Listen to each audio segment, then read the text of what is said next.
അസ്സലാമു അലൈക്കും വറഹ്മത്തുള്ളാഹി. നമ്മൾ വീടുകളെ കുറിച്ചൊക്കെ കുറേ വീഡിയോ പറഞ്ഞിട്ടുണ്ട്. അപ്പോൾ ചില ആളുകളൊക്കെ നമ്മോട് ചോദിക്കും, എങ്ങനെയാണ് ഒരു വീട്ടിൽ പൈശാചിക പ്രശ്നങ്ങളുണ്ടോ എന്ന് മനസ്സിലാക്കുക? അപ്പോൾ അതിനെക്കുറിച്ചാണ് നമ്മൾ ഈ വീഡിയോ ചെയ്യുന്നത്. വീഡിയോയിലേക്ക് എല്ലാവർക്കും സ്വാഗതം.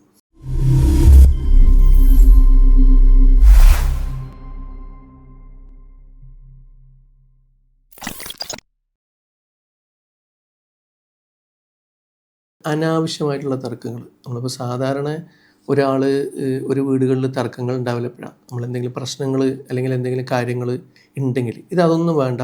ചെറിയ ചെറിയ കാര്യങ്ങൾക്ക് വരെ അനാവശ്യമായിട്ട് തർക്കങ്ങൾ ഉണ്ടാവുക. നമ്മളിപ്പോൾ ചെയ്യുന്ന പ്രവൃത്തിയിലോ ജോലിയിലോ ഒക്കെ തടസ്സങ്ങൾ ഉണ്ടായിട്ട് സാമ്പത്തിക പ്രശ്നങ്ങൾ, അല്ലെങ്കിൽ നമ്മളൊക്കെ ഇപ്പം ചെയ്യുന്ന കാര്യത്തിൽ ലാഭം കുറഞ്ഞുകൊണ്ടുള്ള സാമ്പത്തിക പ്രശ്നങ്ങൾ, അങ്ങനെ അല്ലാതെ ഇപ്പോൾ വീട്ടിലേക്ക് വരുമ്പം ഉള്ള അതേ സാമ്പത്തിക അവസ്ഥ നമുക്കുണ്ട്, വരുമാനത്തിൻ്റെ അവസ്ഥ. പക്ഷേ എന്നിട്ടും നമുക്ക് സാമ്പത്തികമായിട്ടുള്ള ഒരുപാട് പ്രയാസങ്ങൾ ഇങ്ങനെ വന്നുകൊണ്ടിരിക്കുക. എന്താണെന്നറിയാത്ത, അല്ലെങ്കിൽ നമുക്കൊരു പ്രത്യക്ഷത്തിലൊരു കാരണമില്ലാത്ത സാമ്പത്തിക പ്രശ്നങ്ങൾ, മാനസിക ശാരീരിക അസ്വസ്ഥതകൾ. അങ്ങനെ പറയുകയാണെങ്കിൽ ഇപ്പം നമ്മൾ എന്തെങ്കിലും കാരണങ്ങൾ കൊണ്ടുണ്ടാകുന്ന മാനസിക പ്രശ്നങ്ങൾ, അല്ലെങ്കിൽ എന്തെങ്കിലും കാരണങ്ങൾ കൊണ്ടുണ്ടാകുന്ന, ഇപ്പോൾ നിങ്ങൾ ക്ലിനിക്കലായിട്ട് എന്തെങ്കിലും പ്രശ്നങ്ങൾ കൊണ്ട് നമ്മൾ ഡോക്ടറെ കാണിച്ചു, ഒരു അസ്വസ്ഥത, അങ്ങനെ ഡോക്ടർക്ക് പറയാൻ പറ്റാത്ത കാര്യങ്ങൾ കൊണ്ടുള്ള എന്താണെന്ന് അറിയാത്ത അസ്വസ്ഥതകൾ. അത് മാത്രമല്ല, ഇടയ്ക്കിടയ്ക്ക് ഇങ്ങനെ വന്നുകൊണ്ടിരിക്കുക ഓരോരോ പ്രശ്നങ്ങൾ അംഗങ്ങളുടെ ഇടയിൽ ഇങ്ങനെ മാറി മാറി വന്നുകൊണ്ടിരിക്കുക. അതേപോലെ അനാവശ്യമായിട്ടുള്ള ഭാരം, എന്താണെന്നറിയില്ല, ഭയങ്കര അസ്വസ്ഥത. ഇപ്പോൾ വീട്ടിലേക്ക് കയറുമ്പം ഈ വീട്ടിലേക്ക് നമ്മൾ എത്തിക്കഴിഞ്ഞാലൊക്കെ നമുക്ക് ഭയങ്കര പ്രശ്നം. എന്നാലോ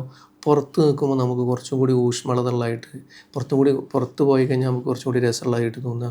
വീട്ടിൻ്റെ ഉള്ളിൽ നമുക്ക് ഭയങ്കര അസ്വസ്ഥത ഫീൽ ചെയ്യുക. നേരത്തെ പറഞ്ഞ മാതിരി കുടുംബങ്ങൾക്കിടയിലൊരു നിയന്ത്രണമില്ലാത്ത അവസ്ഥ, എന്തോ പോലെ പരസ്പരം ഉള്ള പ്രശ്നങ്ങളായാലും ശരി, അല്ലെങ്കിൽ പരസ്പരം മിണ്ടുന്നതായാലും ശരി, ചിരിക്കുന്നതായാലും, ഭക്ഷണം കഴിക്കുന്ന മുതൽ ഏത് കാര്യത്തിലും നമുക്കൊരു നിയന്ത്രണമില്ലാത്ത ഒരു നിയന്ത്രണമില്ലാത്ത അവസ്ഥകൾ വീടുകളിൽ വന്ന പോലെ തോന്നാം. അതേപോലെ നല്ല കാര്യങ്ങളിൽ, ഇപ്പോൾ നിസ്കാരം, അങ്ങനത്തെ നല്ല കാര്യങ്ങൾ ചെയ്യാൻ നമുക്കൊരു അസ്വസ്ഥത ഉള്ള പോലെ, നമുക്കൊരു ശ്രമം ഇല്ലാത്ത പോലെ, അല്ലെങ്കിൽ അത് കുറഞ്ഞ പോലെ, അല്ലെങ്കിൽ അതിന് നമുക്കുണ്ടല്ലോ മനസ്സിലൊരു ഒരു ഇത് തോന്നാത്ത പോലെ, അങ്ങനെ ചെയ്യണമെന്നോ, അല്ലെങ്കിൽ നിസ്കാരം കളാകുമ്പോൾ നമുക്കൊരു വേദന ഇല്ലാതിരിക്കുക, അല്ലെങ്കിൽ നിസ്കാരമൊക്കെ സമയത്തിന് ചെയ്യണമെന്നുള്ള ആ ഒരു ചിന്ത, അല്ലെങ്കിൽ ആ ഒരു ഉത്സാഹം ഇല്ലാതിരിക്കുക, വിട്ടുമാറാത്ത ക്ഷീണം, അലസത, പരസ്പരം അംഗങ്ങളുടെ ഇടയിൽ പല ആളുകൾക്കും ഓരോ സമയത്ത് അലസത. അപ്പം കുട്ടികൾ പഠിക്കാൻ പോകുന്ന ആളുകളാണെങ്കിൽ പെട്ടെന്ന് അവർക്ക് അതിനൊരു താല്പര്യമില്ലാതാവുക, സ്കൂളിൽ പോകാൻ പ്രശ്നങ്ങൾ ഉണ്ടാക്കുക,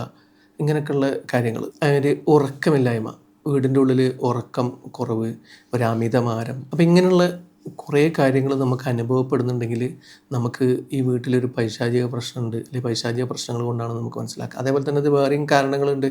ഇപ്പം നമ്മളെ വീട്ടിലെന്തെങ്കിലും ഈ പക്ഷികളോ മൃഗങ്ങളോ ഒക്കെ നമ്മൾ വളർത്തുന്നുണ്ടെങ്കിൽ അവർക്ക് അസുഖങ്ങൾ വരിക, അല്ലെങ്കിൽ അതിനിങ്ങനെ പ്രശ്നങ്ങൾ വരിക, ചത്തുപോവുക. കുട്ടികളിപ്പോൾ പുറത്ത് ഏതെങ്കിലുമൊക്കെ ഭാഗത്ത് കളിക്കുന്നുണ്ടെങ്കിൽ അവിടെ പ്രശ്നങ്ങൾ, ആ കുട്ടികൾക്ക് പുറത്ത് കളിച്ച് കഴിഞ്ഞാൽ പിറ്റേന്ന് എന്തെങ്കിലും അസുഖങ്ങളൊക്കെ ഉണ്ടാവുക. കിച്ചൻ്റെ ഭാഗത്തൊക്കെ ഉള്ള പ്രശ്നങ്ങളാണെങ്കിൽ നമുക്ക് അവിടെയൊക്കെ ചില സ്ഥലങ്ങളിൽ നമ്മൾ കൂടുതൽ നിന്ന് ജോലി ചെയ്താൽ അത് നമ്മൾ ഭയങ്കര അസ്വസ്ഥമാവുക. ഇതൊക്കെ നമുക്ക് പൈശാചിക പ്രശ്നമുള്ള വീടുകളിൽ സാധാരണ കണ്ടുവരുന്നതാണ്. ഇത് എന്തുകൊണ്ടുണ്ടാവും എന്ന് വെച്ചാൽ, ചില വീടുകൾക്കൊരു നെഗറ്റീവ് എനർജി ഉണ്ടാവും. ചില വീടുകളിൽ ഇപ്പോൾ നമ്മൾ പൂക്കൊരുവ് എന്നൊക്കെ പറയുന്ന മാതിരി ഒരു പൈശാചിക സാന്നിധ്യം ഉണ്ടാവുന്ന പറമ്പുകളുണ്ട്. അപ്പോൾ അവിടെ കൃത്യമായിട്ട് വെൻറ്റിലേഷൻ, അല്ലെങ്കിൽ തുറസായ വായു സഞ്ചാരങ്ങളൊക്കെ ഇല്ലാത്ത വീടുകളാകുമ്പോൾ ഇങ്ങനെ നമുക്ക് അനുഭവപ്പെടും. അലക്കുകല്ല് അങ്ങനെയൊക്കെ വെച്ച സ്ഥലങ്ങളിൽ പൈശാചിക സാന്നിധ്യമുള്ള ഭാഗങ്ങൾ, പൂക്കരുവൊക്കെ ഉള്ള ഭാഗങ്ങളാണെങ്കിൽ ആ ഭാഗത്ത് ഒന്ന് ചെയ്യാൽ നമുക്ക് പ്രശ്നങ്ങളുണ്ടാവും. അപ്പോൾ അതവിടുന്ന് മാറ്റി വേറെ ഭാഗത്തേക്ക് മാറ്റി വെക്കേണ്ടി വരും.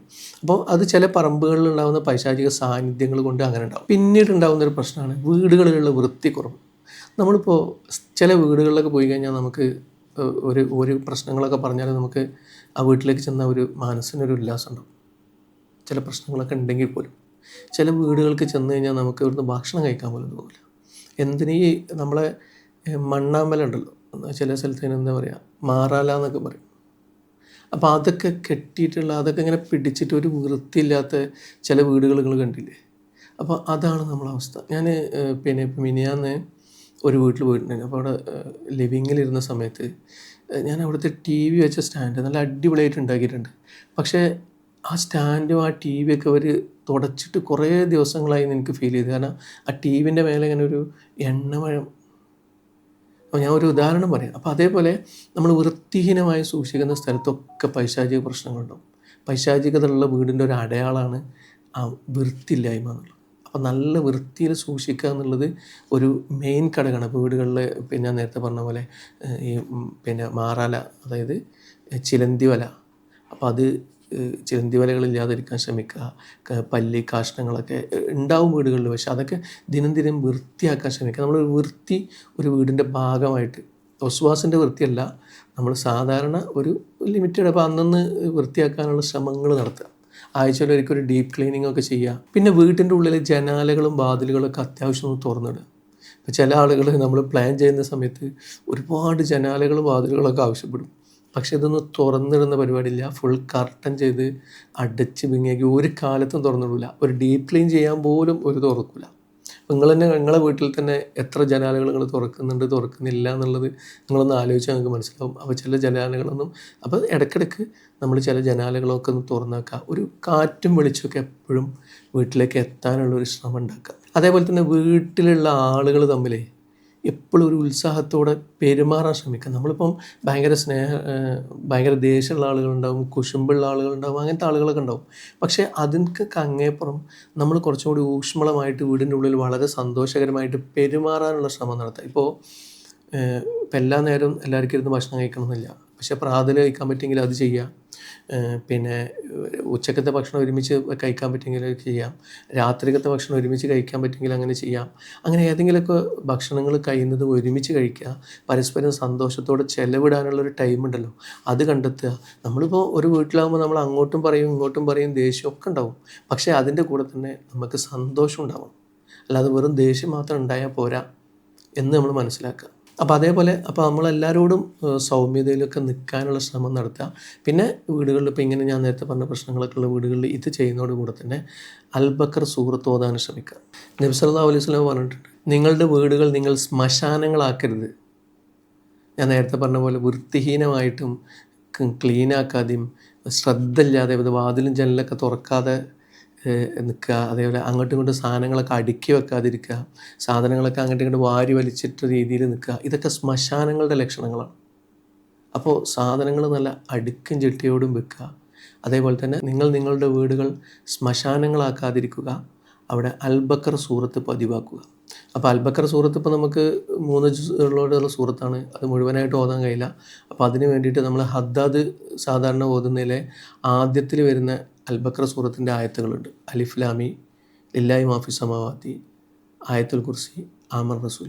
അത് നമ്മൾ പതിവായിട്ട് വീടുകളിൽ മഗ്‌രിബിന് ശേഷം ഒരു 7 വട്ടമോ സുബഹിക്ക് ശേഷം ഒരു 7 വട്ടമൊക്കെ സ്ഥിരമായിട്ട് ചെയ്യാൻ ശ്രമിക്കുക. അതേപോലെ തന്നെ ഈ എഴുന്നേൽക്കുമ്പോഴും കിടക്കുമ്പോഴും നിർബന്ധമായിട്ടും ഫാത്തിഹ, ആയത്തുൽ കുർസി, ഇഖ്ലാസ്, ഫലക്ക്, നാസ് ഇത് നമ്മൾ നിർബന്ധമായിട്ട് ഓതുക.